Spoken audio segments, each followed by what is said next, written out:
కేటీఆర్. ఆయన he has acknowledged Chandrababu Naidu garu. ఆయన చాలా స్పష్టంగా ఒక ట్వీట్ చేస్తూ chief minister of AP Chandrababu Naidu garu has acknowledged, candidly acknowledged on several occasions that Telangana has become the state with the highest per capita income in India because of progressive government policies for the last 1 decade. Thank you CBN garu, please educate your erratic erstwhile disciple who is unable to digest this fact. మీ ప్రియ శిష్యుడు, ఒకప్పటి పాత ప్రియ శిష్యుడు, ఎర్రాటిక్ ప్రియ శిష్యుడు అట్ట, ఆయన educate చేయండి ఈ విషయంలో. గడిచిన 10 ఏళ్లలో మేము సాధించిన ప్రగతిని మీ అంతటి మహానుభావులే ప్రశంసించారు. టైమ్ అండ్ అగైన్ మీరు అక్నాలెడ్జ్ చేసుకుంటూ వచ్చారు. నిజంగా చంద్రబాబు గారికి అలాగే మరి ఆంధ్రప్రదేశ్లో ఉన్న కుటుంబ ప్రభుత్వానికి ఇది పెద్ద ప్రశంస కింద లెక్క. ఒక భారీ స్థాయిలో వేడుక చేసుకోవాల్సిన, అందుకనే జయము జయము చంద్రన్న అంటూ ఈరోజు బిగ్ డిబేట్ స్టార్ట్ చేద్దాం. బిగ్ డిబేట్లో ఇంకా చాలా అంశాలు ఉన్నాయి. ఏంటి, బీజేపీ కొత్త స్ట్రాటజీతో వస్తుందా, లేకపోతే బాగా ముతక పాలసీ, ఎప్పుడో సోనియా గాంధీ గారు వాడిపారేసిన పాలసీ తోటి మళ్ళీ ఆంధ్రప్రదేశ్లో ఎంట్రీ ఇద్దామని చూస్తుందా, అప్పుడు ఎలా బూమరాంగ్ అయింది కాంగ్రెస్ తీసుకున్న నిర్ణయాలు. ఇంకా అలాగే ఈ ఖాళీ కాబోతున్న స్థానాల మీద మీరెవరు కన్నేయడానికి వీల్లేదని వైసీపీకి జనసేనకి తెలుగుదేశానికి బీజేపీ అల్టిమేటం జారీ చేసిందా. అలాగే కొత్త అధ్యక్షులు రాష్ట్రానికి రాష్ట్ర బీజేపీకి కాపుల రెడ్ల, దీని మీద కూడా మాట్లాడుకుందాం. బిగ్ డిబేట్లో మనతో పార్టిసిపేట్ చేస్తున్నారు సిహెచ్ కృష్ణాంజనేయులు గారు, political analyst and senior journalist. నమస్తే కృష్ణాంజనేయులు గారు. విజయ్ కిరణ్ గారు, టీడీపీ అధికార ప్రతినిధి, అండ్ రేగిల్ లక్ష్మణరావు గారు, వైసీపీ అధికార ప్రతినిధి. అలాగే నాగార్జున గారు, కాసరగడ్డ నాగార్జున గారు, కాంగ్రెస్ పార్టీ అధికార ప్రతినిధి. So to start with Krishnanjaneyulu గారు, మహేష్ గారు కూడా జాయిన్ అయ్యారు. మెరుపుల మహేష్ గారు ఏం మెరుపులు మెరిపించబోతున్నారో మరి కాసేపట్లో చూద్దాం. టు స్టార్ట్ విత్ కృష్ణాంజనేయులు గారు. సో చాలా ఈక్వేషన్స్ అండి. ఏంటంటే ఖాళీ అయిన స్థానం రాజ్యసభ స్థానం, ఖాళీ కాబోతున్న స్థానాలు, లేదా ఖాళీ చేయించే స్థానాలు. బీజేపీ ఖాళీ చేయిస్తుంది సాధారణంగా. బీజేపీ పాలిటిక్స్ వెనకటి వాజ్పేయి అద్వానీ పాలిటిక్స్ కాదు కదా. ఇవన్నీ కూడా మా ఖాతాలోనే, మీరెవరు దీని మీద దృష్టి పెట్టమాకుండానే అన్ని ఆల్రెడీ హ్యాండ్ కర్చీఫ్స్ వేసి పెట్టేస్తుంటాయి కదా బీజేపీ. నిజమేనా? వాసుదేవన్ గారు నమస్తే. ఛానల్ మెంబర్స్ అందరికి కూడా నమస్కారం. ఆంధ్రప్రదేశ్కు సంబంధించి మొన్న 2024 ఎన్నికల తర్వాత వైసీపీకి సంబంధించినటువంటి నాయకులు వైసీపీని వదిలిపెట్టేటువంటి క్రమంలో ఏ పార్టీలోకి వెళ్తున్నారు అనేటువంటి ఒక ఫ్లో, ఒక వరబడిని మనం చూసాం. ఆ వరబడి ఏంటి అని అంటే, ఎక్కువ మంది జనసేనలోకి వెళ్తున్నారు. ఎందుకు అని అంటే, జనసేన ఎదిగేటువంటి పార్టీ. వాస్తవంగా వైఎస్ఆర్ కాంగ్రెస్ పార్టీకి అంత బద్ధ శత్రువు అయితే కాదు. తెలుగుదేశం పార్టీ బద్ధ శత్రువు కాబట్టి తెలుగుదేశం పార్టీలో కొంత ఆల్రెడీ ప్యాక్డ్ లీడర్షిప్ ఉంది, ఇంకా స్పేస్ కూడా తక్కువగా ఉంటుంది కాబట్టి జనసేన కూడా వాళ్ళని ఆహ్వానించడం, అందరిని చేర్చుకోవడం కూడా చేసింది. అయితే రాజ్యసభ విషయానికి వచ్చేసాక, రాజ్యసభకు సంబంధించినటువంటి వాళ్ళు అవి నేషనల్ పాలిటిక్స్ రిలేటెడ్, అదేవిధంగా ఢిల్లీ రాజకీయాలు, అక్కడ వ్యాపారాలు చేసుకున్నటువంటి వాళ్ళు ఎక్కువ మంది ఇప్పుడు రాజ్యసభల్లో ఉండటం, ఇవన్నీ కూడా అవి నేరుగా ఢిల్లీ రాజకీయాలకి, లేదా జాతీయ రాజకీయాలకు కనెక్ట్ అయి ఉన్నటువంటి మనం ముగ్గురు రాజీనామా చేసినటువంటి చూసాం. 3 పార్టీలు తీసుకుంటారని అనుకున్నాం మామూలుగా అయితే. జనసేన ఒకటి, తెలుగుదేశం ఒకటి, బీజేపీ ఒకటి. మరి జనసేనకి అయితే హ్యాండ్ ఇచ్చారు. మరి అప్పుడైతే ఒక ప్రకటన చేశారు నాగేంద్ర బాబుకి మంత్రి పదవి అని. ఆ మంత్రి పదవి కూడా ఇంకా ఏం క్లారిటీ రాలా, ఇంకా ఊగిసలాడుతానే ఉంది. ప్రస్తుతం క్లారిటీ రెండైతే తెలుగుదేశం తీసుకుంటూ ఒకటి బీజేపీ తీసుకున్నారు. ఇప్పుడు నెక్స్ట్ ఉన్నటువంటి విజయసాయి రెడ్డి రాజీనామా చేశారు. విజయసాయి రెడ్డి విషయంలో బహుశా క్లారిటీ ఉంటుంది. ఎందుకంటే విజయసాయి రెడ్డి ఎవరితో మాట్లాడుకొని రాజీనామా చేశాడు అనేది పాయింట్. ఆయనకి ఆంధ్రప్రదేశ్ కూటమిలో ఆయన మీద భవిష్యత్తులో కేసులు రావద్దు అనేటువంటి దాని మీద ఒకటి, ఆయనకి అన్నదానాలు ఇవ్వాలి. దానికి ఎవరు ఇవ్వగలరు? బీజేపీ ఇవ్వగలరు. బీజేపీ ఇవ్వగలరు కాబట్టి ఇక్కడ ఉండేటువంటి తెలుగుదేశం, జనసేనకు కూడా ఆయనతో ఏం శత్రుత్వం లేదని చెప్పుకున్నాడు కదా ఆల్రెడీ విజయసాయి. కాబట్టి బీజేపీ వాళ్ళు మాట్లాడుకున్నారు కాబట్టి ఆ సీట్ మరి బీజేపీ వాళ్ళు ఆటోమేటిక్ గా తీసుకుంటారు. దానికి బహుశా వీళ్ళు తెలుగుదేశం, జనసేన కూడా ఒప్పుకునేదానికి అవకాశం. ఇప్పుడు రానున్నటువంటి కాలంలో అయితే రాజ్యసభ సభ్యులు ఇప్పుడు 4 రాజీనామా అయితే, ఇంకా మిగతా 7 ఆ 7 కూడా మాక్సిమం ఒకళ్ళిద్దరు తప్ప అందరు రాజీనామాలు చేసేదానికి అవకాశం. అవి కూడా ఇక్కడ ఒకటండి, రాజ్యసభ సభ్యుల్ని ఎవరు మాట్లాడుకుంటున్నారు, ఎవరు ఏ విధంగా ఏ రేటు కొంటున్నారు అనేటువంటి దాని మీద ఆధారపడి ఆ పార్టీకి సంబంధించినటువంటి వాళ్ళు ఫిల్ఫిల్ చేసుకుంటారు. నాకు తెలిసి అయితే బీజేపీతో సంప్రదింపులు జరపకుండా ఏ రాజ్యసభ సభ్యుడు బీజేపీ అష్యూరెన్స్ లేకుండా రాజీనామా చేసేదానికి అవకాశం లేదు. బీజేపీ వాళ్ళతో రాజీనామాలు చేయించి దానికి కావాల్సినటువంటి ఖర్చుని ఎవరు భరిస్తారో చూసుకొని వాళ్ళు 3 పార్టీలతో, మరి తెలుగుదేశం భరిస్తుందా లేదా జనసేన భరిస్తుందా? ఇది ఇప్పుడు డబ్బులే కదండి మొత్తం రాజకీయం. ఇవి ఎవరు అంగీకరించినా అంగీకరించకపోయినా రాజీనామాలకు కూడా డబ్బులే, సీట్ కావాలన్నా డబ్బులే, రేపు రాజ్యసభకు కావాలన్నటువంటి వాళ్ళకు బహుశా కూడా ఈ డబ్బులే. సౌకర్యం ఆంధ్రప్రదేశ్కి ఎక్కువ ఉంటుంది అనుకుంటాను. అంటే అసలు దక్షిణాది రాష్ట్రాల్లోనే ఈ డబ్బు రాజకీయం అత్యధికంగా ఉందండి ఉత్తరాదితో పోల్చుకున్నాం. అది ఆంధ్రప్రదేశ్ లో కొంచెం అధికంగా ఉంది. ఎప్పుడైతే రాజ్యసభకి పారిశ్రామికవేత్తలను పంపించేటువంటి సంప్రదాయం వచ్చిందో అప్పటి నుంచి ఈ విధమైనటువంటి డబ్బు సంస్కృతి పెరిగిపోయింది, అన్ని పార్టీల్లో ఉన్నాయి.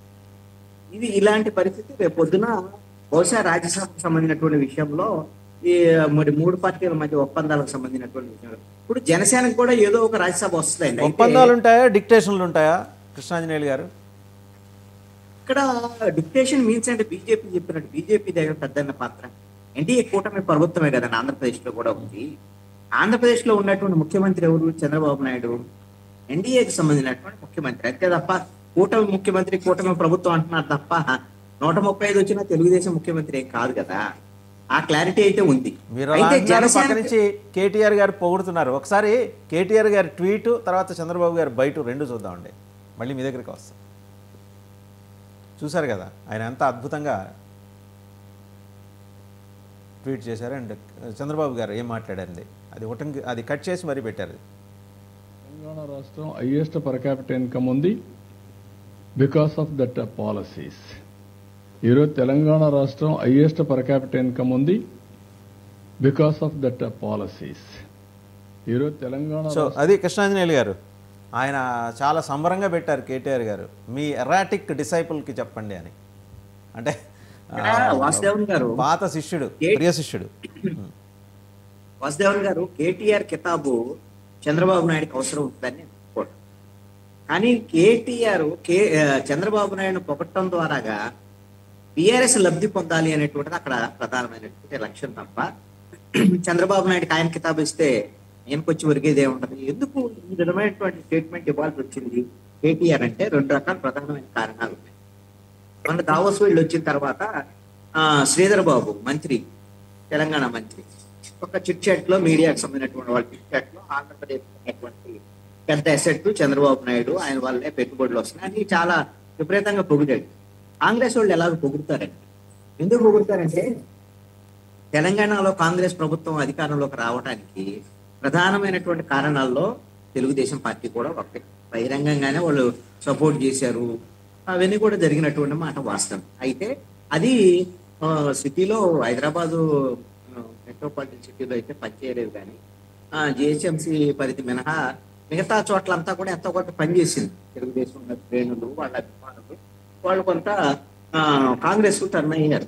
లేదండి, సిటీలో కూడా పని చేశారండి. ఇప్పుడు కూకట్పల్లిలో ఇలాంటి 2-3 సిటీ అబట్టింగ్ కాన్స్టిట్యున్సీస్ ఉన్నాయి కదా, వాటిల్లో అర్బన్ కాన్స్టిట్యున్సీస్ లో చక్కగా జెండాలు పెట్టుకొని సంఘీభావం ప్రకటించి మరీ పనిచేశారు.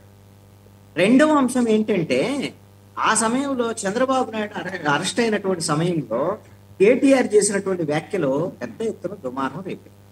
ఆ విషయం కూడా మనం చూసాం.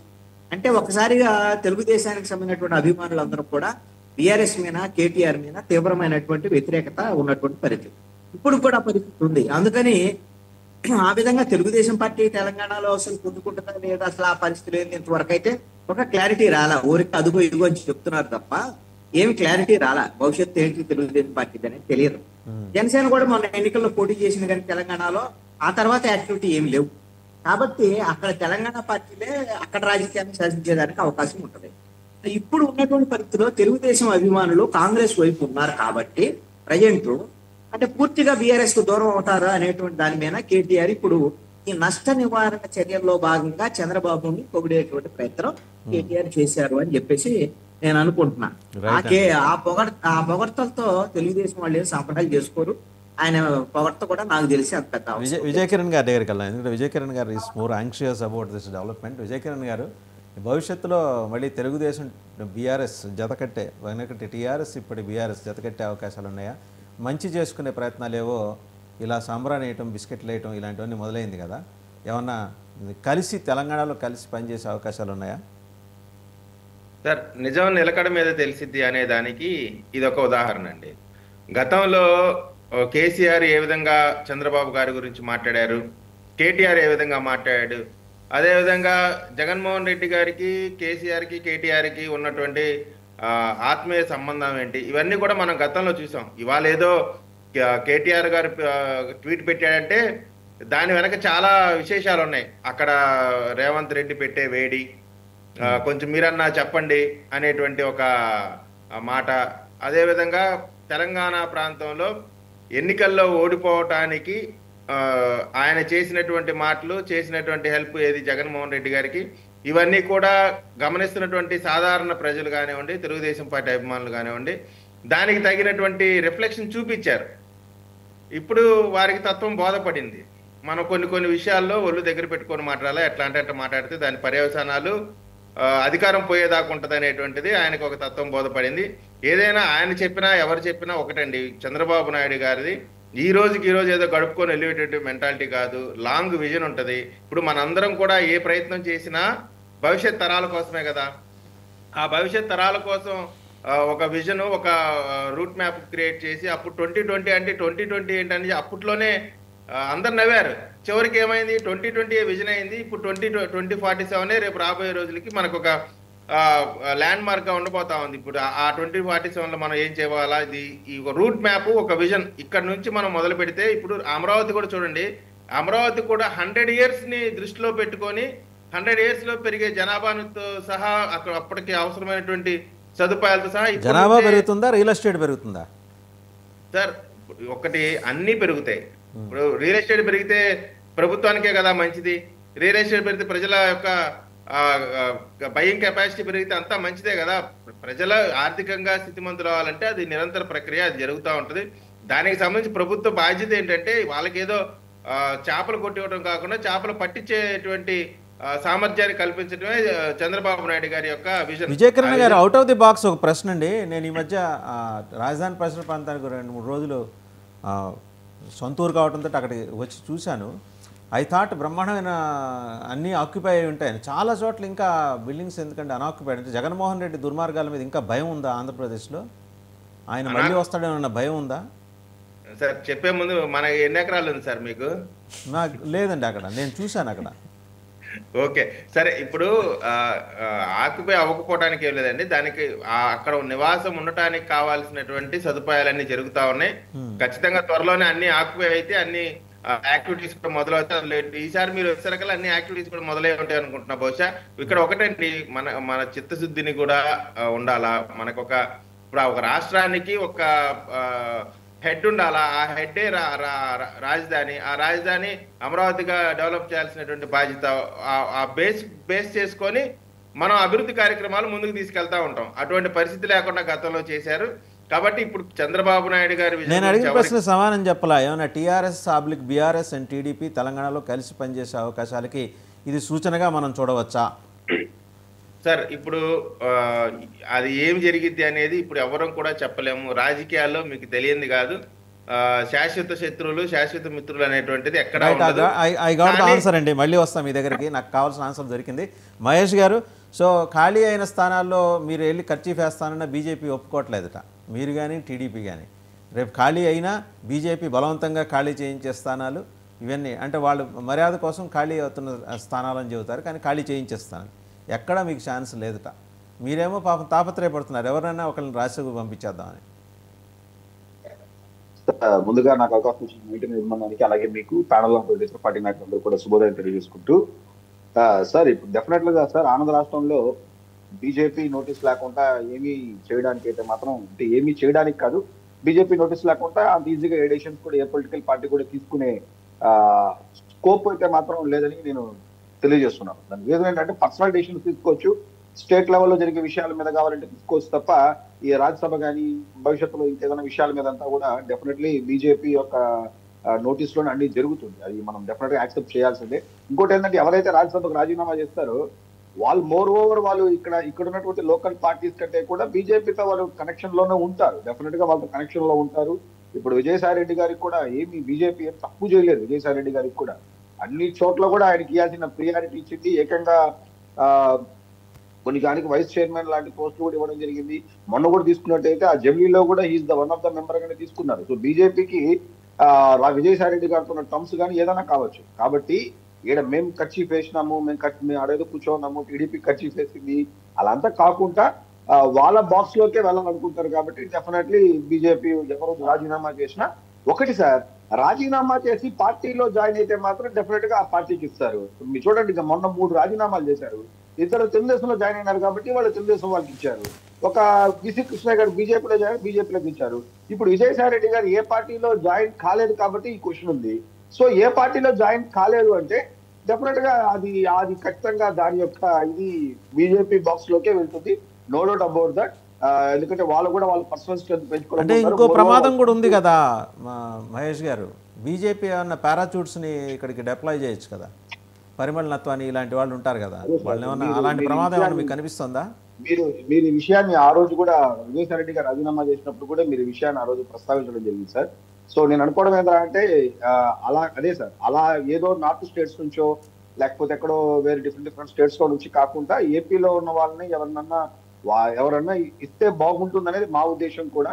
ఈవెన్ విజయసాయి రెడ్డి గారు కూడా రాజీనామా చేసినప్పుడు ఆయన చెప్పిన ఒక డైలాగ్ ఏంద్రా అంటే, ఎవరన్నా మంచి వాళ్ళకి ఇవ్వండి ఈ స్థానాన్ని, ఎవరికన్నా బాగా తనలాంటి వాళ్ళు కాకుండా మంచి వాళ్ళకి ఇమ్మన్నారు అంతే కదా. ఎవరికి సార్? తనలాంటి వాళ్ళు కాకుండా మంచి వాళ్ళకి ఇమ్మన్నారు అంతేనా? మంచి వాళ్ళకి ఇమ్మని చెప్పండి అని ఆ రోజు కూడా ఆయన చెప్పడం జరిగింది సార్. కాబట్టి ఇక్కడ ఒక వెసులుబాటు ఉందండి సార్. ఒక వెసులుబాటు అంటే జనసేనకు అవకాశం రావచ్చు, వాళ్ళ రొట్టె విరిగి నేతిలో పడే అవకాశం ఉంది. నాకు తెలిసి జనసేన కాకపోయినప్పటికీ కూడా చిరంజీవికి రాజ్యసభ వచ్చేటువంటి అవకాశాలు మెండుగా ఉన్నాయి. బీజేపీ వ్యూహాత్మకంగా అటు పవన్ కళ్యాణ్ ని జనసేనని సంతృప్తిపరచడం కోసం ఈ కోటాలో బహుశా చిరంజీవికి ఫస్ట్ ప్రయారిటీ ఉండొచ్చు అండి రాజ్యసభ. రైట్ మహేష్ గారు, ఇది కూడా మీకు వెల్కమింగే కదా. కృష్ణాంజనేయులు గారు అది సార్ యొక్క వ్యక్తిగత అభిప్రాయము అని నేను అనుకుంటాను అంటారు. ఎందుకంటే చిరంజీవి గారికి ఇప్పట్లో ఆయనకి రాజ్యసభ తీసుకునే ఇంట్రెస్ట్ లేదు. మోర్ ఓవర్ ఆయన చాలా మూవీస్ కమిట్ అయినారు. ఇలాంటి టైంలో మళ్ళీ చిరంజీవి గారికి ఇస్తే మళ్ళీ చిరంజీవి గారు ఇప్పుడు చూడండి సార్, చిరంజీవి గారిని బీజేపీ ఎంత ఓన్ చేసుకుంటారో మన రేవంత్ రెడ్డి గారు కూడా పక్కన కూర్చొని క్యాప్ ఓపెన్ చేసి వాటర్ బాటిల్ ఇచ్చినప్పుడు ఎంటైర్ తెలుగుదేశం మొత్తం వాటర్ బాటిల్ ఇచ్చేస్తే ఓన్ చేసుకోవటమేనా మహేష్ గారు?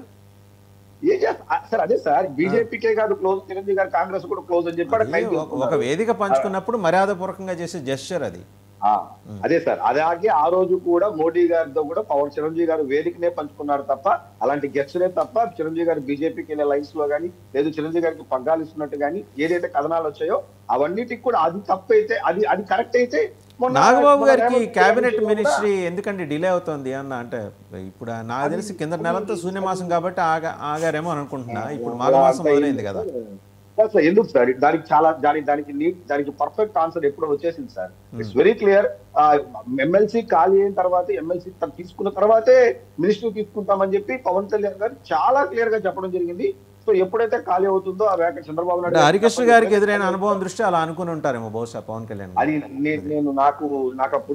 నాకు కూడా పెద్ద ఐడియా లేదు. కృష్ణాంజనేయులు గారికి నాలెడ్జ్ నాకు కూడా పెద్ద ఐడియా లేదు సార్ అప్పుడు ఏం జరిగింది అనేది. సో కాబట్టి ఎన్టీ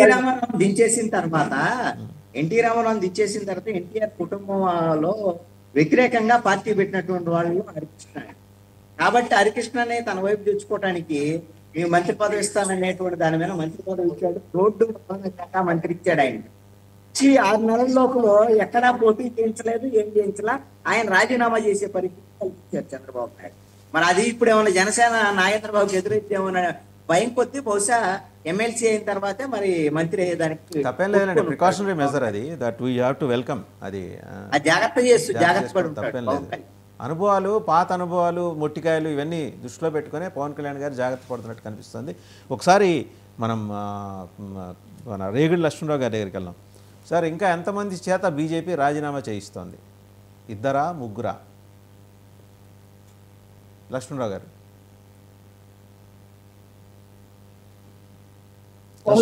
గుడ్ మార్నింగ్ అండి అందరికి, ప్యానల్ ఉన్న పెద్దలకి, డబుల్ అంటే వీక్ష వాసుదేవ్ గారు, రాజకీయాల్లో ఇవన్నీ కూడా సర్వసాధారణం. అధికారం కోల్పోయినప్పుడు ఏ పార్టీ నుంచి కూడా గతంలో మనం చూసుకుంటే చంద్రబాబు నాయుడు గారు మరి చాలా తెలివిగా వాళ్ళకున్నటువంటి సృజనా సోదరుని కానీ, సీఎం రమేష్ని కానీ, అలాగే మిగతా చాలా మంది బీటెక్ రవి లాంటి క్యాండిడేట్లు చాలా మంది కూడా బీజేపీ పార్టీకి పంపించారు. తన యొక్క పార్టీని తనను నమ్ముకున్నటువంటి ఎవరైతే ఈ పారిశ్రామికవేత్తలు ఉన్నారో, ఈ క్యాపిటలిస్టులు ఎవరైతే ఉన్నారో, పార్టీకి ఫండ్ ఇచ్చినటువంటి ఇటువంటి నాయకులందరినీ కూడా ఆయన తెలుగుగా కాపాడుకొని తన పార్టీని నిలదొక్కుని ఈ రోజున అధికారంలోకి రావడానికి కారణం కూడా ఆ రోజున చంద్రబాబు నాయుడు గారు తీసుకున్న నిర్ణయం ఏదైతే ఉందో, ఎస్ నేనున్నాను, ఒకవేళ మనం ఓడిపోయినా మీకు ఒక సేఫ్ జోన్ లో పెట్టాలంటే ఖచ్చితంగా బీజేపీ ఆ రోజున మీకు అందరికి కూడా ఒక కోడి తన పిల్లల్ని ఏ రకంగా అయితే కాపాడుతుందో ఆ రకంగా ఆ కోడి పిల్లలు కాపాడినట్టుగా మిమ్మల్ని కాపాడుతుంది. మీరు బీజేపీలోకి వెళ్ళనని ఇస్తే ఆయనకి సలహాలు ఇచ్చింది కూడా చంద్రబాబు నాయుడు గారు కాబట్టి ఖచ్చితంగా వాళ్ళు వెళ్తారు. ఈ రోజున జగన్మోహన్ రెడ్డి గారు ఆ స్ట్రాటజీ ఫాలో అవుతున్నారా అనేది అయితే నేను అనను. కానీ ఇక్కడ జరుగుతున్న విధానం ఏంటంటే, ఎవరైతే వ్యక్తిగత కారణాలతో ఈ రోజున వెళ్ళినటువంటి విజయసాయి రెడ్డి గారు అవునండి, తన వ్యక్తిగత కారణాలతో ఆయన వెళ్ళారు.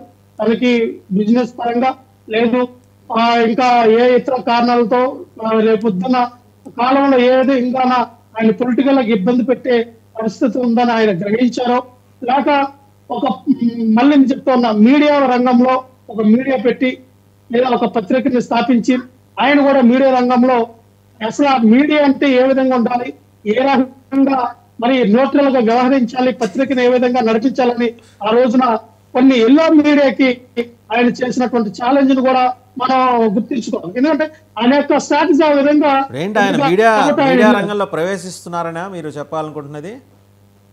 ఖచ్చితంగా ఆయన ఏ పార్టీలోకి వెళ్ళకపోయినా ఆయన స్తబ్దంగా నోకలుగా ఉన్నా ఖచ్చితంగా మీడియాని స్థాపిస్తా ఉన్నారు, ఆయన పత్రిక కూడా పెడతా ఉన్నారని మాకున్నటువంటి సమాచారం. వాళ్ళకి దగ్గరకున్నటువంటి విజయసాయి రెడ్డి గారికి దగ్గరకున్నటువంటి కొంతమంది మాకు చెప్పుకున్నటువంటి సమాచారం అంటే ఇది. జగన్మోహన్ రెడ్డి గారు మాజీ అడ్వైజర్ ని తీసుకెళ్లారంట కదా ఆయన దగ్గరికి. ఇదేనా వస్తారు ఇప్పుడు వాసుదేవ్ గారు సలహాలు కొంతమంది ఎంత వివిధైనా మనకి ఇచ్చినటువంటి కొన్ని సలహాలు ఒక సలహా మన జీవితాన్ని మార్చేస్తుంది అన్నట్టుగా కొన్ని సందర్భాల్లో కొంతమంది మాటలు మన జీవితానికి మన వ్యాపార రీత్యా అన్నింటిలో ఉపయోగపడతాయి కాబట్టి కొంతమందిని అడ్వైజ్ చేసిన అడ్వైజ్ లో తీసుకోవడానికి తీసుకుంటారు. సో ఇవంతా సర్వసాధారణ, దీన్ని పెద్దగా మనం లెక్కింపులోకి తీసుకోవడం కరెక్ట్ కాదు. కానీ వాసుదేవ్ గారు ఈ రోజున ఆడుతున్నటువంటి ఏదైతే పొలిటికల్ గేమ్ మనం చూస్తే ఆంధ్రప్రదేశ్ లో బీజేపీ ఆడుతున్నటువంటి పొలిటికల్ గేమ్ చంద్రబాబు నాయుడు గారు పసిగట్టారు. చంద్రబాబు నాయుడు గారు పసిగట్టారు కాబట్టినే పవన్ కళ్యాణ్ గారిని కూటమి నుంచి బయటికి పంపే ప్రయత్నాలు జరుగుతూ ఉన్నాయి. పొమ్మనలాగా పొగ పెడుతూ ఉన్నారు. వాళ్ళకున్నటువంటి కొంతమంది నాయకుల చేత పవన్ కళ్యాణ్ గారి మీద యుద్ధం స్టార్ట్ అవుతుంది. ఆల్రెడీ స్టార్ట్ అయింది, ఇంకా రాబోయే కాలంలో ఇంకా గట్టిగా స్టార్ట్ అవుతుంది. ఎందుకంటే ఇప్పుడు విజయసాయి రెడ్డి గారు చేసినటువంటి రాజీనామా ఏదైతే రాజ్యసభ ఎంపీ సీట్ కాలేయిందో దాన్ని చిరంజీవి గారికి ఇవ్వడానికి ప్రయత్నాలు జరుగుతూ ఉన్నాయి. ఒకవేళ చిరంజీవి గారికి రాజ్యసభగా ఇచ్చి కేంద్ర మినిస్టర్ చేస్తారని ఊహాగానం అయితే, ఒకవేళ అది ఇవ్వకపోతే చిరంజీవి గారికి మరి రాష్ట్ర పగ్గాలు ఇవ్వడానికి బీజేపీ పార్టీ ప్రయత్నం చేస్తూ ఉంది. ప్రభుత్వం 2029లో ఒక సీఎం క్యాండిడేట్ గా చిరంజీవి గారిని నిలబెట్టడానికి వాళ్ళు చేస్తున్నటువంటి ప్రయత్నంలో ఇది ఒక భాగంగా వస్తున్నటువంటి పేలర్ వదిలేరండి. ఖచ్చితంగా ఇక్కడ నల్లారి కిరణ్ కుమార్ రెడ్డి గారిని ఆయన లేదా నల్లారి కిరణ్ కుమార్ రెడ్డి గారికి కేంద్ర మినిస్టర్ గారిని చేస్తే చిరంజీవి గారికి రాష్ట్ర పగ్గాలు ఇస్తారు, లేదా చిరంజీవి గారికి కేంద్ర మినిస్టర్ ఇస్తే నల్లారి కిరణ్ కుమార్ రెడ్డి గారికి మరి రాష్ట్ర పగ్గాలు అప్పచెప్పే విధంగా. ఎందుకంటే ఇక్కడ చూస్తే బలంగా మనం చూసాం, ఎవరే పార్టీ అయినా సరే రెడ్లు ఉండే రెడ్ల నాయకత్వం నమ్ముకుంటాయి, రెడ్లు చేయగలరు, వాళ్ళు అన్ని రకాలుగా పోరాటం చేయగలరు ఒక దీనంతో గతంలో మనం చూసాం. కాంగ్రెస్ పార్టీ కూడా ఎక్కువగా రెడ్లకే ప్రయత్నించి, అలాగే ఈ రోజున బీజేపీ పార్టీ కూడా ఏంటంటే ఇక్కడ రెడ్ల నాయకత్వానికి ఇవ్వాలి, రెడ్ల యొక్క ప్రభావం పొందించాలి, వాళ్ళైతే కొంచెం గట్టిగా నిలబడతానన్న ఆలోచన విధానం ఉండొచ్చు. లేదు ఇన్కేస్ ఇంతవరకు రెడ్లు పరిపాలించారు, రెడ్ల నాయకత్వం చేశారు కదా, ఈసారి కాపు సామాజిక వర్గం చెందిన వ్యక్తులకు ఇస్తే చిరంజీవి గారు ముందుంటారు కాబట్టి చిరంజీవి గారు ఉన్నారు, అలాగే ఆల్రెడీగా జనసేన పార్టీలో పవన్ కళ్యాణ్ గారు ఉన్నారు కాబట్టి రెండు పార్టీలు టైఅప్ అయ్యి రేపు ఎలక్షన్కి వెళ్తాయా?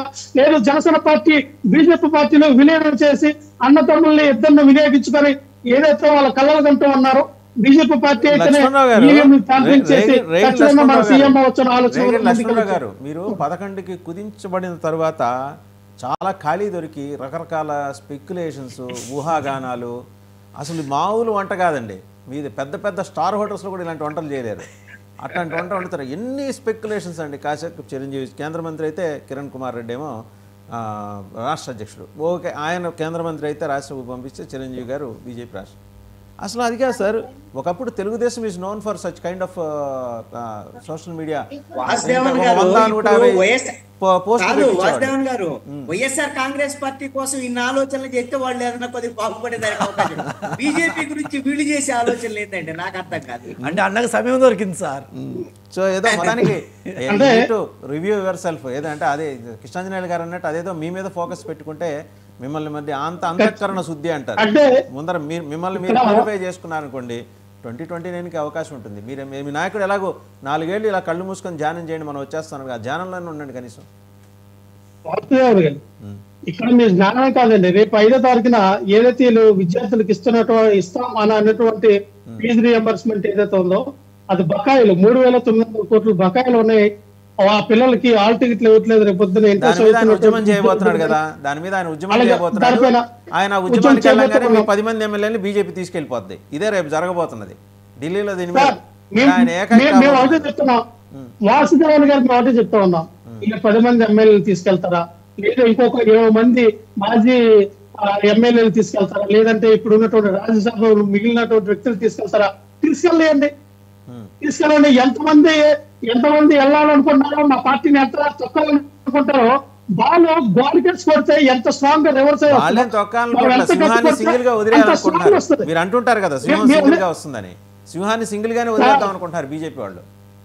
ఈసారి సింహం సింగిల్ గా వస్తే, గాయపడిన సింహం సింగిల్ గా వస్తే అది ఏ రకంగా తన శ్వాస తన వేత ఏ రకంగా ఉంటుందో రేపు చూస్తారు. కానీ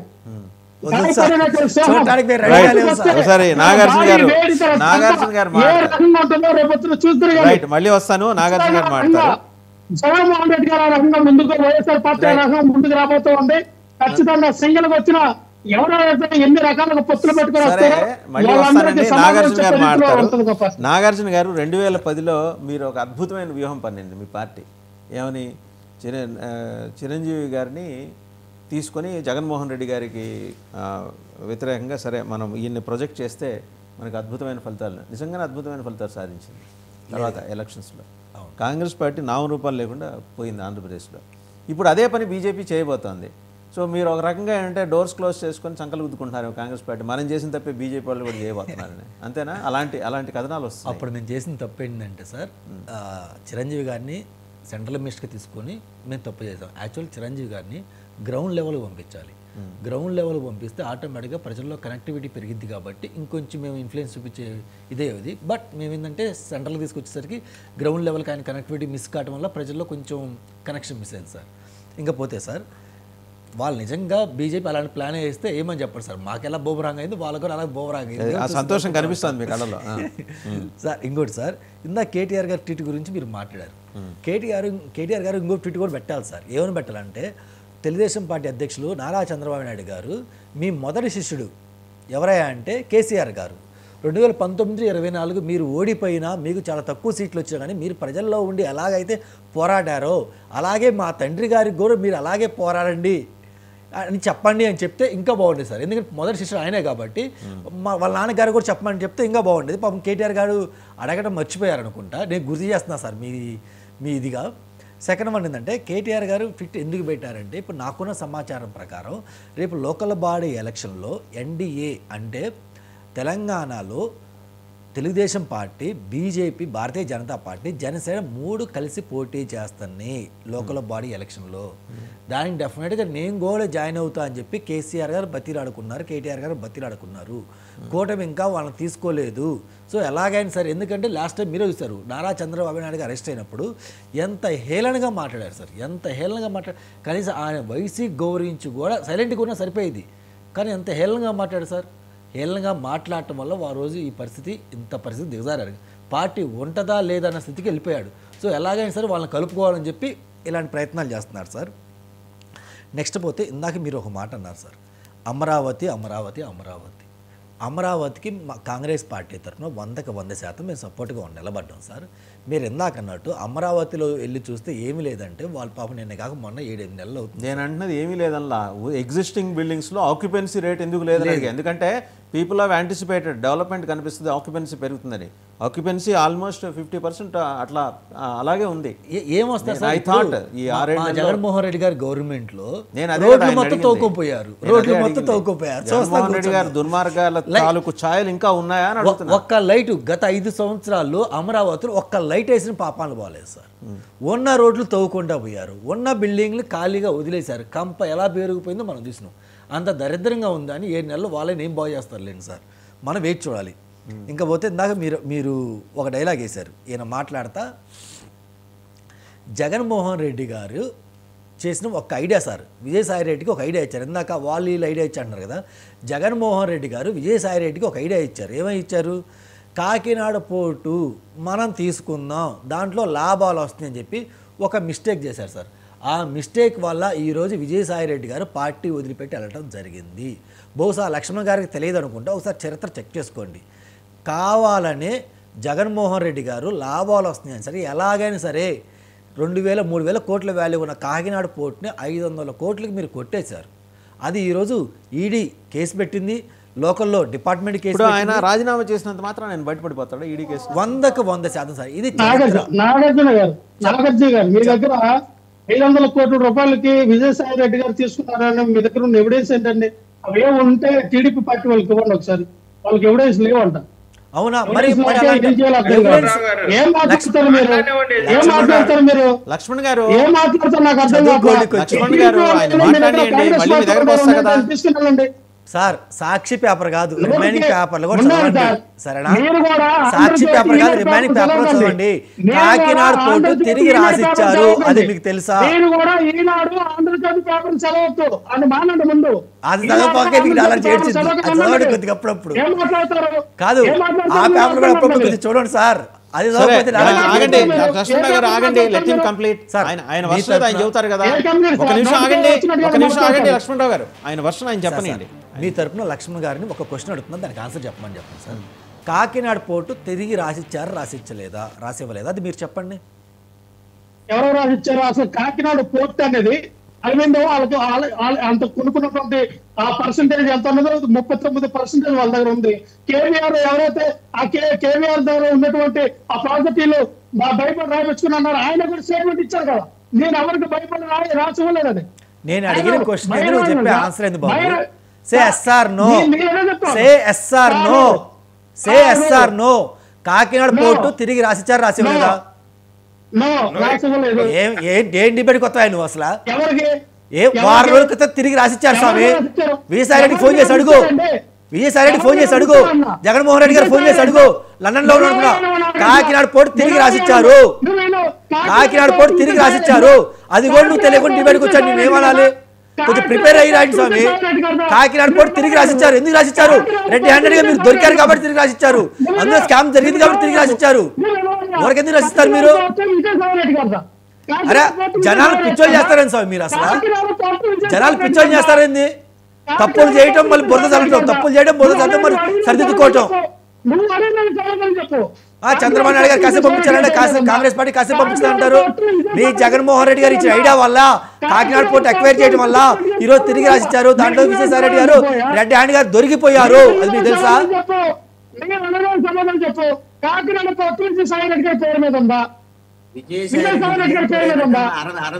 మళ్ళీ చెప్పు, మళ్ళీ చెప్పు. అరవిందో ఎవరిదయ్యా? అరవిందో ఎవరిది? మీరా దగ్గర అక్కడే దగ్గర ఉన్నట్టు చెప్తున్నారు, నాకు అర్థం కాదు. మీరు అక్కడ దగ్గర ఉన్నట్టు చెప్తున్నారు కదా. అసలు కాకినాడ పోర్టు తిరిగి రాసిచ్చారు, అది మీకు తెలుసా? విన్నాడు సార్, అల్లుడికి ఇప్పుడు ఆయన అల్లుడు వ్యాపారం చేసుకున్నాడు, అల్లుడికి సంబంధం ఏంటంటే విజయసాయి రెడ్డి గారు వ్యాపారాలు చేయట్లా, బెదిరించి బ్లాక్ మెయిల్ చేస్తున్నారు. మీరు వ్యాపారాలు చేయట్లా, కొత్త పరిశ్రమలు తీసుకున్నట్లా, ఉన్న పరిశ్రమలు కబ్జాలు చేస్తున్నారు, అది మీకు అర్థమవుతుందా? మీకేం అవసరం? కాకినాడ పోర్టు గెలగడం మీకేం అవసరం? కేవీ రామ్ మీకు అమ్ముతా అన్నాడా? నేను సూటి ప్రశ్న అడుగుతున్నా, కేవీ రామ్ మీకు అమ్ముతా అన్నాడా? జనాల దగ్గరికి వెళ్ళటం, గన్నులు పెట్టడం, బెదిరించడం. ఆర్థిక మినిస్టర్ అయినటువంటి పయ్యాల కేశవరావు విలేకరు చేస్తూ ఉన్నాడు. అయితే పయ్యాల కేశవ చేస్తున్నట్ట, ఆయన విలేకరు చేస్తున్నట్ట. పయ్యాల కేశవ ఓకే లక్ష్మణరావు గారు మీరు ఆగండి. ఆయన కంప్లీట్ చేయనియండి, మళ్ళీ మీ దగ్గరికి వస్తా. లక్ష్మణరావు గారు ప్లీజ్ ఆగండి. పెత్తందారికి పెద్ద ఎగ్జాంపుల్ మన జగనన్నే, అది మర్చిపోవద్దు. వేల కోట్లు ఆస్తుంది మన జగనన్న దగ్గరే. ఉన్న సంపద మొత్తం చూసుకుంది మన జగనన్నే. ఆయన పెద్ద పెత్తందారి. కృష్ణాంజనేయులు గారు సరే, ఈ పోయిన తర్వాత చదవండి మీరు. కాకినాడ పోర్టు ఏం జరిగింది, ఏంది, ల్యాండ్ రాసిచ్చారా రాసిచ్చలేదా, సెజెస్ భాగం తప్పించి రిమైనింగ్ వాటాలు మొత్తం బదిలీ అయినాయి. ఒక నిమిషం కృష్ణాంజనేయులు గారు, కాకినాడ పోర్టు వ్యవహారం వస్తాను. లక్ష్మణరావు గారు ప్లీజ్, లక్ష్మణరావు గారు మీ దగ్గరకు వస్తాను, ఆగండి. లక్ష్మణరావు గారు మీ దగ్గరకు వస్తాను, ఆగండి. కృష్ణాంజనేయులు గారు, ఇప్పుడు జగన్మోహన్ రెడ్డి రేపు పొద్దున ఆయన ఉద్యమ బాట పట్టగానే 10 మంది ఎమ్మెల్యేలను ఖాళీ చేయించే ప్రయత్నం కూడా ఇప్పుడు ఢిల్లీలో జరుగుతుంది. దాంతోపాటు అంటే ఈ మొత్తం స్కెచ్ వెనక ఆర్ఎస్ఎస్ ఉంది. ఆర్ఎస్ఎస్ ఎట్లాగైనా సరే పెనట్రేట్ అవ్వాలి ఆంధ్రప్రదేశ్లోకి. అంటే వాళ్ళు సంఘం పొద్దునే 7 o'clock వెళ్ళి వందనం చేసుకోవటం, కవాత్ చేయటం ఇవన్నీ కాదు. పొలిటికల్గా పెనట్రేట్ అవ్వడానికి చాలా బలంగా ప్రయత్నాలు చేస్తుంది, వైసీపీని పూర్తిగా కబ్జా పెట్టేయడం కోసం. RSS has taken a different formula, complete Hindutva formula తీసుకొని ఈసారి బీసీలని, దళిత్స్ని, దాంట్లో ఎక్కువ బ్రాహ్మణ్ బనియా అనే ముద్ర ఉంది కదా పార్టీ ఆర్ఎస్ఎస్కి, బీజేపీకి. ఆ ముద్ర నుంచి బీజేపీని తప్పించడానికి ఆర్ఎస్ఎస్ కంప్లీట్గా బీసీ క్యాడర్స్ని, దళిత్ క్యాడర్స్ని ఇక్కడికి పెనట్రేట్ చేయిస్తుందిట. అంటే జగన్మోహన్ రెడ్డి చాలా సాఫ్ట్ టార్గెట్ కాబోతున్నాడు రాబోయే రోజులు. ఇది ఢిల్లీ నుంచి సమాచారం. వాస్తవం బీజేపీ సామాజిక కోణంలో సోషల్ ఇంజనీరింగ్ విషయంలో చాలా జాగ్రత్తలు తీసుకున్నారు. సౌత్ ఇండియా మీరు గమనిస్తే వాళ్ళకి బాగా దూరంగా ఉన్నటువంటి దళితులకు సంబంధించినటువంటి దళితుల్లో ప్రధానంగా మాదిగ సామాజిక వర్గాన్ని దగ్గర చేసుకునేటువంటి దాంట్లో దాదాపుగా బీజేపీ సక్సెస్ అయినట్టే కనపడుతుంది. అటు తెలంగాణలో కానీ ఆంధ్రప్రదేశ్లో కానీ. ఎందుకంటే రిజర్వేషన్ల వర్గీకరణకు సంబంధించినటువంటి విషయంలో నరేంద్ర మోడీ ఇచ్చినటువంటి భరోసా ఇవ్వటం కానీ, మందా కృష్ణమాదితో బీజేపీ చేస్తున్నటువంటి రాజకీయం సక్సెస్ఫుల్గా ముందుకెళ్తుంది. ఎందుకు అంటే దళితులు మెజారిటీ క్రిస్టియానిటీ వైపు ఉండేదాన్ని కాబట్టి ఎక్కువ మంది బీజేపీకి వ్యతిరేకంగా ఉంటారు. వాళ్ళల్లో సగం మంది చీలిపోయినట్టే. మాది సామాజిక వర్గం బీజేపీ వైపు రాగలిగితే అలాంటిది ఒక మంచి పరిణామం కదా. రెండవ టార్గెట్ ఏంటి, బీసీకి సంబంధించినటువంటి విషయాలు. మొన్న ఆర్కెట్ని వైసీపీ నుంచి తీసుకురావడం వెనక కూడా ప్రధానమైనటువంటి లక్ష్యం ఏంటంటే బీసీకి సంబంధించినటువంటి కాన్సెప్ట్లో తెలంగాణ రాజకీయాల్లో బలంగా పనిచేయటము, 2 తెలుగు రాష్ట్రాల్లో కూడా బీసీ సామాజిక వర్గాలు ఇప్పటికీ లీడర్షిప్లో ఉన్నారు. ఈ 2 అంశాల మీద ప్రధానంగా దృష్టి సారించినటువంటి పరిస్థితి. నేను అనుకోవటము కాపు సామాజిక వర్గం మీద గతంలో ప్రయత్నం చేశారు కానీ ఇప్పుడు అలాంటి అవసరము బీజేపీకి లేదని నేను అనుకుంటున్నాను. ఎందుకంటే పవన్ కళ్యాణ్తో లాంగ్ జర్నీ చేయాలని బీజేపీ భావిస్తుంది. పవన్ కళ్యాణ్ సౌత్ ఇండియా లీడర్గా ఎస్టాబ్లిష్ చేసి ఆంధ్రప్రదేశ్లో ముఖ్యమంత్రిని చేయాలని ఆలోచనలో ఉన్నారు కాబట్టి కాపులందరూ పవన్ కళ్యాణ్ వెనకాలే ఉంటారు. దాని గురించి ఇబ్బంది ఉండకపోవచ్చు. ఈ రెండో అంశం ఏంటంటే మీరు చెప్పే దాంట్లో అంశంలో నేను నివేదిస్తాను. ఎందుకంటే ఆంధ్రప్రదేశ్లో ఉన్నటువంటి వైఎస్ఆర్ కాంగ్రెస్ పార్టీని ఖాళీ చేయించడం వల్ల బీజేపీకి వచ్చేటువంటి లాభం ఏమీ లేదు, నష్టం ఉంటుంది బీజేపీ.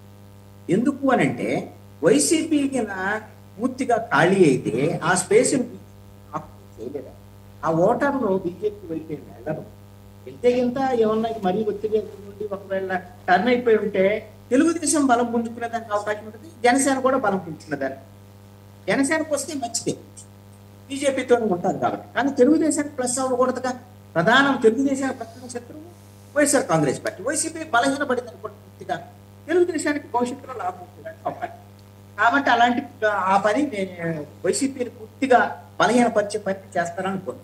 అసెంబ్లీకి సంబంధించి ఒక్క ఎమ్మెల్యేను కూడా బీజేపీ కానీ జనసేన కానీ తెలుగుదేశం కానీ తీసుకోరండి. ఆ 10 మంది ఎమ్మెల్యేలతో జగన్మోహన్ రెడ్డి చేసేది ఏమీ లేదు, వాళ్ళ వల్ల ఉపయోగం కూడా లేదు. వాళ్ళని తీసుకున్నందువల్ల అపవాదు వచ్చేదానికి అవకాశం ఉంటుంది. వైఎస్ఆర్ కాంగ్రెస్ పార్టీని పూర్తిగా సమూలంగా స్మాష్ చేయడం కోసం కుట్రలు చేస్తున్నారు అనేటువంటి ఒక అపవాదు రావడం వల్ల సింపతి వైఎస్ఆర్ కాంగ్రెస్ పార్టీకి వచ్చేదానికి అవకాశం ఉంటుంది. కాబట్టి ఆ పని చెయ్యరు అని అనుకున్నా. రాజ్యసభ సభ్యులు అయితే మాత్రం చూసుకుంటారు, అది బీజేపీకి అవసరమే. ఆ విధంగా కొంతమంది పారిశ్రామికవేత్తలు వైఎస్ఆర్ కాంగ్రెస్ పార్టీకి దూరం అంటే రాజ్యసభ సభ్యులకు సంబంధించి సార్ ఒక అబ్జర్వేషన్ అండి. ఇప్పుడు మనం ఇంతకుముందు తెలుగుదేశం ఎంతో ప్రేమగా తెచ్చుకున్న సురేష్ ప్రభు మనకి మొండి చేయి చూపించాడు రైల్వేస్. మనమే తెచ్చుకున్నాం నిర్మలా సీతారామన్ గారిని, ఆవిడ ఆంధ్ర బ్యాంకుని పెరుక్కుని వెళ్ళిపోయింది. సో ఇలాంటి భయాలు ఏమన్నా ఒకవేళ ఉంటాయేమో, వాళ్ళు ఏమన్నా పారాచూట్లను పంపిస్తేనే ఒక అంశం అయితే ఆందోళన అయితే ఆంధ్రప్రదేశ్ ప్రజల్లో ఉందండి. ఇప్పుడు వాళ్ళు పారాషూట్లు పంపించేది వాళ్ళ లాభం గురించి ఆలోచించుకొని తెచ్చుకుంటారండి, రాష్ట్రం కోసం కాదు కదా మనం తెచ్చేది. ఇప్పుడు వాళ్ళకి అవసరమైన వాళ్ళందరూ తెచ్చుకుంటారు పారిశ్రామికవేత్తలు. బట్ ఏది ప్రొటెస్ట్ ఏది జనసేన కానీ తెలుగుదేశం కానీ ఇలాంటి వాటి ఆంధ్ర బ్యాంక్ పేరు రీఇన్స్టేట్ చేయమని అడగటానికి ఇద్దరు ఇంతవరకు మాట్లాడాల. వైసీపీని వదిలేయండి, వాళ్ళకి ఆ ఇంట్రెస్ట్ లేదులేండి, మనం అనుకుంటాం తప్ప తెలుగుదేశానికి. కానీ మొన్న ఏబి వెంకటేశ్వరరావు గారు మాట్లాడారు, ఆంధ్ర బ్యాంక్ని పేరుని మీకు దమ్ము ఉంటే మళ్ళీ పునరుద్ధరించండి అని ఆయన ఒక్కరు అడిగారు గట్టిగా. అయితే ఇక్కడ ఒక రాజకీయ ఒక అంశాన్ని నేను ప్రస్తావిస్తాను, దాన్ని మీరు ప్రస్తావించినట్టు కాకినాడ పోర్టుకు సంబంధించినటువంటి విషయంలో మొన్న ఈ కూటమి ప్రభుత్వం వచ్చిన తర్వాత అత్యంత సెటిల్మెంట్ జరిగింది కాకినాడ పోర్టు. ఎందుకు ఈ మాట సెటిల్మెంట్ అంటున్నానంటే, వైఎస్ఆర్ కాంగ్రెస్ పార్టీ ఉన్నప్పుడు వాళ్ళు అధికారాన్ని అడ్డం పెట్టుకొని ఆ రోజున ఏం చేశారో అరవిందో అని అడ్డం పెట్టుకొని విజయసాయి రెడ్డి, జగన్మోహన్ రెడ్డి, వైవి సుబ్బారెడ్డి కొడుకు వీళ్ళు ఎలా లాక్కున్నారు ఇవన్నీ కూడా అందరికీ తెలుసుకున్నారు. ఇప్పుడు జరిగినటువంటి సెటిల్మెంట్ ఏంటి అంటే, చంద్రబాబు నాయుడు కేపీ రావు అనేటువంటి వాళ్ళ అంచెలో లేదా వాళ్ళ ఇప్పుడు ఎట్లయితే అరవిందో విజయసాయి రెడ్డికో అందరికి తెలిసినటువంటి విషయం. అందుకని పవన్ కళ్యాణ్ ని ఈ ఆపరేషన్ లో దించిచ్చారు. ఎందుకు అనంటే ఆ ఆపరేషన్ సక్సెస్ కావాలి అంటే తిరిగి తీసుకోవాలని కాకినాడ పోటీ బీజేపీ సహకారం కావాలి. బీజేపీ నేరుగా చంద్రబాబు నాయుడు అడిగితే ఆ విధంగా సహకరించడానికి అవకాశాలు వాళ్ళ కూటమిలో ఉన్నారు సార్. అందుకని ఢిల్లీ నుంచి పవన్ కళ్యాణ్ కాకినాడ పోటీకి వెళ్ళింది రేషన్ బియ్యం గురించో లేకపోతే అక్కడ ద్వారంపూడి చంద్రశేఖర్ రెడ్డిని ఆయన నేర నిరూపణ చేయడానికో కాదు. ఈ విధంగా కాకినాడ పోర్టుకు సంబంధించి అరవిందో వాళ్ళ మధ్య కేవీ రావు మధ్య అప్పుడు జరిగినటువంటి అంశాన్ని లైమ్ లైట్ లోకి తీసుకొచ్చి దాన్ని చర్చకు పెట్టి ఆంధ్రప్రదేశ్ లో సిఐడి దర్యాప్తు అదేవిధంగా కేంద్ర ప్రభుత్వం ద్వారాగా ఈడీ దర్యాప్తు చేయించి విజయసాయి రెడ్డిని బెదిరించి ఆ విధంగా కాకినాడ పోర్టుకు సంబంధించినటువంటి వాటాలను తిరిగి మళ్ళీ కేవీ రావుకు రాయించడం వెనక చంద్రబాబు నాయుడు, బీజేపీ, అదేవిధంగా పవన్ కళ్యాణ్కి ఈ సెటిల్మెంట్ లో రాజకీయంగా కాదండి ఫైనాన్షియల్ గా కూడా ఏదో సెటిల్మెంట్ జరిగింది. పవన్ కళ్యాణ్ దీంట్లో పాత్రధారిగా ఉన్నాడు అనేటువంటిది మాత్రం నాకున్నటువంటి అనుమానం. సో అంటే మహేష్ గారు చాలా సీరియస్ అబ్జర్వేషన్ ఎవరిది, కృష్ణాంజనేయులు గారిది. సెటిల్మెంట్లో పవన్ కళ్యాణ్ గారు బెనిఫిట్ అయ్యారని. అదే సార్ అనుమానం అని చెప్పారు కదా సార్, దానికి ఏమైనా రాసుకోవచ్చు సార్. అంటే ఇంకా అనుమానం అని కూడా చెప్పారు కదా క్లియర్ గా, అనుమానం అన్నారు. నేను ఇప్పుడు దాన్ని తీసుకొని ఎలా చెప్తాను నేను. కాబట్టి విశ్లేషకులు ఇచ్చే ఇన్ఫర్మేషన్ అనేది ఏంటంటే అన్నిటికీ సంబంధించినటువంటి విశ్లేషణ ఉంటుంది, అన్ని పార్టీలకు సంబంధించిన విశ్లేషణ ఉంటుంది, 360 degrees లో విశ్లేషణ ఉంటుంది. కాబట్టి అందులో ఆయన సారు గారు ఒక అనుమానం వ్యక్తం చేశారు. అలాంటివంతా ఏమీ ఉండదు సార్. ఎందుకంటే అట్లాంటి పరిస్థితులు కానీ అలాంటి అవసరం కానీ జనసేన పార్టీకి కానీ పవన్ కళ్యాణ్ గారికి లేదు. అది మేము తెలియజేసుకుంటున్నాము. సో కాబట్టి నేను సార్ కూడా అనుమానం అన్నారు కాబట్టి అంతకంటే విజయకిరణ్ గారి దగ్గరికి వెళ్తా. విజయకిరణ్ గారు విజయసాయి రెడ్డి గారు రాజీనామా చేసిన తర్వాత కాకినాడలో కేవీరావు గారి గెస్ట్ హౌస్లో మరుసటి రోజు రాత్రి జరిగిన ఈ సంభాషణలో పాల్గొన్న కీలకమైన తెలుగుదేశం నేతలు హర్షాతిరేకాలు వ్యక్తం చేస్తూ టపాసులు కూడా పేల్చుకున్నారట. సో అక్కడే ఈ సెటిల్మెంట్కి సంబంధించిన అంటే కృష్ణాంజనేయులు గారికి ఉన్న ఇన్పుట్స్కి సంబంధించిన ప్రైమరీ ఇన్ఫర్మేషన్ అక్కడి నుంచే వచ్చింది. Even I too have that information. But సెటిల్మెంట్లో అందరూ ఉన్నారనే దానికి సంబంధించి నాకు దగ్గర నిర్దిష్టమైన సమాచారం లేదు. బట్ తెలుగుదేశం అయితే చాలా యాక్టివ్గా సంబరాలు చేసుకుంది. దానికి యనమల రామకృష్ణుడు గారి సన్నిహితంగా మెలిగే నాయకులు కూడా ఆ సమావేశానికి వెళ్ళారు. ఎందుకంటే పేరుకి ఆయన ఏదో కేవీరావు చౌదరి అని చెప్పేసి లెటర్ రాశారు, కానీ కేవీరావు గారికి ఆయనకి మంచి సంబంధాలే ఉన్నాయి. సార్ ఇప్పుడు ఈ పోర్టుకు సంబంధించిన దాంట్లో ఏ విధంగా ఆయన దగ్గర నుంచి షేర్లు లాక్కున్నారు అవన్నీ కూడా దాని గురించి ప్రత్యేకంగా చెప్పవసరం లేదు. విజయసాయిరెడ్డి గారు, అదేవిధంగా సుబ్బారెడ్డి గారు వాళ్ళ సన్ను వీళ్ళంతా ఏ విధంగా అధికారాన్ని అడ్డం పెట్టుకొని దౌర్జన్యం చేసి తీసుకున్నారో అవన్నీ మనందరికీ దీని గురించి విశ్లేషణ అవసరం లేదు. కానీ నేను ఒక్కటి చెప్తా ఉన్నాండి ఈ సందర్భంగా, వాళ్ళ మధ్య ఏదో ఒక అండర్స్టాండింగ్, అది సెటిల్మెంట్ అంటారా, లేదు మారిన మనసు అంటారా, లేకపోతే భయపడ్డారా, అవి ఏ పేరు పెట్టినప్పటికి కూడా తిరిగి తత్వం బోధపడింది. తిరిగి ఎవరి దగ్గర అయితే దౌర్జన్యంగా బెదిరించి లాక్కున్నారో వారికి తిరిగి ఇచ్చేటువంటి దాన్ని మంచి పరిణామంగా నేను భావిస్తా ఉన్నాను. ఎందుకంటే ఒక దౌర్జన్యంగా తీసుకున్న ఇప్పుడు 100 రూపాయల వాల్యూ ఉండేదాన్ని 10 రూపాయలకి తీసుకుంటే వాళ్ళ పడే బాధ ఎట్లా ఉంటుంది అనేది మనందరికీ తెలిసిందే. సో ఆ దౌర్జన్య కాండ నుంచి వారికి విముక్తి కలిగేలాగా చేసిన దాంట్లో ఒకవేళ పవన్ కళ్యాణ్ గారి పాత్ర కూడా ఉంటే దాన్ని మనందరూ హర్షించాల్సిందే. ఎందుకంటే ఒక నేరం కదా జరిగింది, అదేమి ట్రాన్సాక్షన్ కాదు, నేరం జరిగింది. సో ఆ నేరంలో బాధితుడిగా ఉన్న వారికి పవన్ కళ్యాణ్ గారు ఉపయోగపడి ఉంటే దాన్ని స్వాగతించాల్సిందే. ఇక్కడ లక్ష్మణరావు గారు అసలు మా విజయసాయిరెడ్డికి ఎవరికి ఏ సంబంధం లేదు అని చెప్తా ఉన్నారు. సంబంధం ఉందో లేదో ఆయన రాజీనామా చేసే విధానం తెలుస్తా ఉంది, ఆయన షేర్లు ఆయన తిరిగి ఇవ్వటంలో తెలుస్తా ఉంది, అన్నింటిలో తెలుస్తా ఉంది. కాబట్టి ఇక్కడ ఒక్కటండి, ఒక చిన్న ఎగ్జాంపుల్ చెప్పదలుచుకున్న ఈ మార్పులు చేర్పులకు సంబంధించి. అత్తారింటికి దారేది సినిమాలో బ్రహ్మానందం పవన్ కళ్యాణ్ గారి దగ్గరికి వెళ్ళి నా కరెన్సీ, నా యారిగెన్సీ మొత్తం నాతోనే ఉండేలాగా వరం ఇవ్వమంటే నువ్వు దేంతో మొదలయ్యావో దాంతోనే ఉండిపోతావు నాయన అని చెప్పి వరం ఇస్తే చివరికి ఆయన ఏ ఇంట్లో పని చేయడానికి మొదలు పెట్టాడో ఆ ఇంట్లో పనికి వెళ్తాడు. అలానే జగన్మోహన్ రెడ్డి గారి పరిస్థితి ఏంటంటే కనీసం ఎక్కడ మొదలయ్యారో అక్కడ కూడా లేరు. విజయలక్ష్మి గారు, విజయమ్మ గారు ఆయనతో పాటు ఉన్నారు, ఆమె కూడా లేదు. చివరికి ఆయన ఒక్కడే ఏకాకిగా మిగిలే పరిస్థితి కనబడతా ఉంది. రైట్ అండి, థ్యాంక్ యూ విజయ్ కిరణ్ గారు, నాగార్జున గారు, లక్ష్మణరావు గారు, కృష్ణాంజనేయులు గారు అండ్ మెరుపుల మహేష్ గారు. సమయం కూడా పూర్తయింది. Thank you very much. So political developments ఏ టర్న్ తీసుకుంటాయనే దాని మీద చాలా సందేహాలు, స్పెక్యులేషన్స్, బోల్డని కథనాలు. 2010లో కాంగ్రెస్ చేసిన తప్పిదమే ఈరోజు బీజేపీ చేస్తోందంటూ వస్తున్న కథనాలు, లేదా తప్పిదం కాదు సరిదిద్దుకునే చర్య, బీజేపీని మరింత పటిష్టం చేసుకునే కార్యక్రమం, కాపులకు ఇస్తారా, రెడ్లకు ఇస్తారా, బీసీలకు ఇస్తారా అనే చర్చని కావాలనే బీజేపీ చంద్రబాబు తరహాలో ఒక ఫీలర్ వదిలి ఫీడ్బ్యాక్ తీసుకునే ప్రయత్నం చేస్తుంది. బహుశా కపుల్ ఆఫ్ డేస్లో ఈ వ్యవహారం సెటిల్ అయిపోయే అవకాశం కూడా ఉంది. Thank you very much for watching big debate.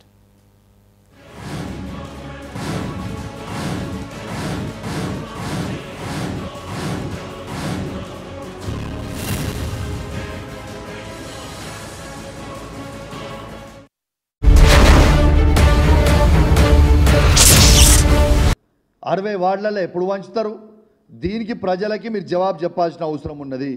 నేను దయచేసి ఒకటే కోరుతా ఉన్నా, ప్రత్యేకంగా నా హుజురాబాద్ నియోజకవర్గంతో పాటు యావత్ తెలంగాణలో ఉన్న